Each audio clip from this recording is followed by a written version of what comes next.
Welcome to the Jeff Crilley Show. And now, here's Jeff Crilley. We're going to start today with a segment I love. This is kind of a It's Your Business segment. And Shontaye Hawkins wants to get up in your business because she is the prophet. Did you like that, Shontaye? I did. She believes that running a successful business and making money is sexy and never goes out of style. In her words, profit is the new black. Yes. Shontaye, welcome to the Jeff Crilley Show. Thank you so much, Jeff. Good morning. Good morning.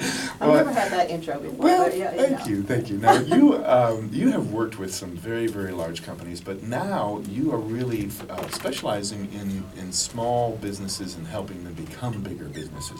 Is that right? Helping them become more profitable. Excellent. So obviously, we want them to grow to whatever capacity that they want and that they desire, but in doing that, we want to make sure that their bottom line is in the black and not in the red. Absolutely. That's so important. So I know, because I was a TV reporter for 25 years, there's something about getting that check every 2 weeks, like a little gerbil coming up and getting the pellet, and there's a comfort in that, but nothing has been more rewarding in my adult life than starting a company and growing a company and now having employees, and I mean, it feels good, but that doesn't mean that there aren't sleepless nights. That doesn't mean that there's not heartache. What would be one of the number one things that entrepreneurs do wrong?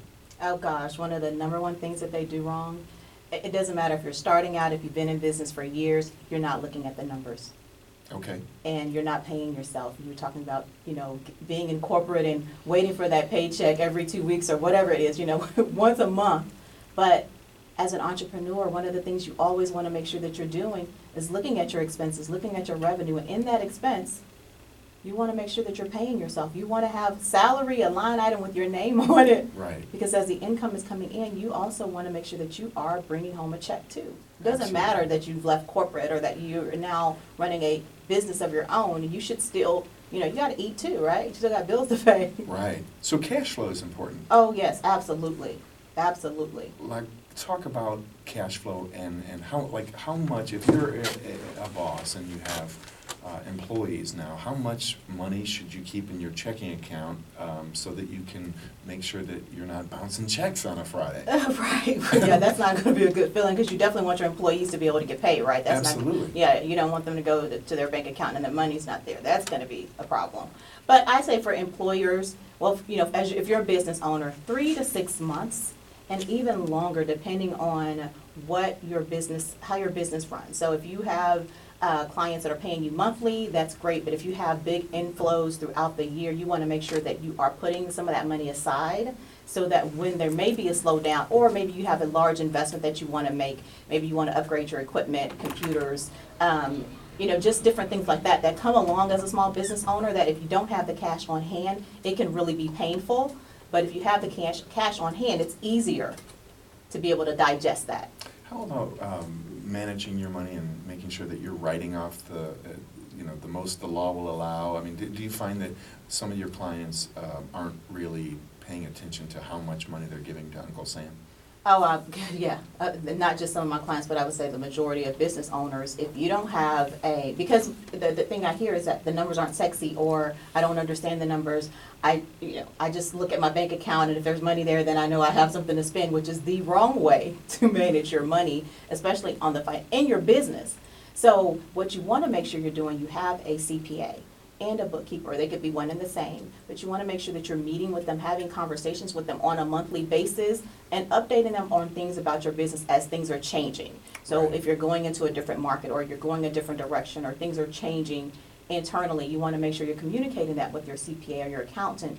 But you don't want to just give them everything and let them do all of the processing for your taxes throughout the year, and you just go, okay, well, what do I owe Uncle Sam, or do I owe it all this time? You want to make sure you understand what is going on, because as a business owner, when you don't know, that's how you lose money. Right. That's how you can even end up losing your business, and that's not going to feel good. It strikes me that a lot of entrepreneurs, they may know how to make donuts, they may be great in creating this widget, whatever they're Right. brilliant in, Yeah. but many of them have never taken a business course, many Yeah. of them really don't know how to run a business, Right. they don't know how to manage people. What are some of the big pitfalls that entrepreneurs are likely to face? That's one of them that you're alluding to right now. One of the top 10 reasons small businesses fail is due to poor management. poor accounting, poor planning, hiring business owners who can't get out of their own way. Mm-hmm. So I'm so good at making donuts, or I'm so good. You got these donuts in the studio Right. today. That's why I'm like, and it's Right. tempting, right? Because I'm like, oh man, they're really okay. I'm gonna get back to what we're supposed to be talking about. Let's think of another business and not the donut business. Exactly. We're going to talk about an eye doctor. An eye doctor. Okay, if you're an eye doctor and you're running your business, but you've got payroll to worry about, marketing, making sure that you've got new clients coming in the door, making sure their experience is right. There's really a lot of moving pieces in any small business. Absolutely, absolutely there is. And one of the things you can do is make sure as a business owner that you are staying on top of that kind of stuff. Because yes, you can delegate it to this person or that person, but at the end of the day, you are the face, the mouthpiece, and everything for your company. So if something happens, you don't want to just delegate it and go, okay, yeah, you take care of it. That Right. You do want to empower your team, don't get me wrong. Right. You definitely want to make sure that they know that you trust and believe in them and they're the best. That's why you hire them to do the job. Right. However, you don't want to be so hands off that when things come up, you're reacting versus being proactive. Right. Well, let's talk about finding that balance, because I know a lot of entrepreneurs are kind of micromanagers. Mm. They are in every facet of the business, kind of looking over the shoulder of people, when they really should be thinking about sales or thinking about something else more important than, is this person doing what I told them to do? Yes. Talk about that. So one of the things that you're kind of alluding to, a leader who doesn't trust and isn't willing to let go, Right. that is an income barrier. Okay. Because what you end up doing is you end up blocking your team from soaring as high as they possibly can. And because you're looking over their shoulders, watching everything that they're doing, you are not focusing on the top revenue producing activities in your business. Got it. So revenue is going to suffer. Your business is going to suffer as a result of you being a micromanager and standing over. I mean, when I worked in corporate, I always remember this guy who literally would stand over me as I was working on things at times. And he was a smoker, so no offense to any of smokers that are listening in, but it was just not a good experience to Right. have him breathing down, like it's a dragon breathing on my shoulder. I was like, okay, I can do this if you just step back a little bit. Shontaye Hawkins is my guest. She's a business coach and workplace culture expert. She is with ProfitIsTheNewBlack.com. Talk about you have workshops, you have different ways people can get in touch with you and get counsel from you. Talk more about how you run your business and how people can engage you. So first and foremost, I do monthly webinars, and we have one coming up this month. I offer, and those are complimentary. So those are great for small business owners who, we keep them short to about an hour, and we do offer replays and things like that. So if you can't hop on at that time, you do have the ability to listen in again at your own leisure. And then also what I do is I offer, one of the biggest pitfalls I see with business owners is them not understanding their pricing. Mm-hmm. So on my website, which is ProfitIsTheNewBlack.com, there is a way for business owners to go out there and download our pricing template. Super simple, super easy way to take a look at whether or not you have your programs, your services, your products priced high enough to generate the income that you desire and cover your expenses. Because Right. we don't want to just break even, and break even is just you're bringing in just enough revenue to cover your expenses. We want to see you go into the black, which Right. means you are making money, right? Absolutely. So yes, they can go to the website. There is the pricing template is there. They can get more information about the workshop that I do monthly. We have virtual workshops that we do. I do things here locally in Dallas. I'm out speaking, so Absolutely. they can come. They can connect with me on Facebook and LinkedIn and Twitter. Shontaye Hawkins is where they can find me there. I'm all over the place. That's awesome. If somebody wants to hire you to be their personal business coach, can they do that? I mean, do you work with people one-on-one? Yes, absolutely. They can. I work with my clients either. Sometimes I work with them in a group setting, so they want to work in a group, and then also I do private one-on-one time with my clients, and that may be for a period of time, or that may be just for one particular day that we get together and laser in on the strategies and action steps they need to achieve their goals. Right. So definitely. They can hire me, they can give me a call, they can reach me at 972, if you don't mind me telling you, Jeff. Please.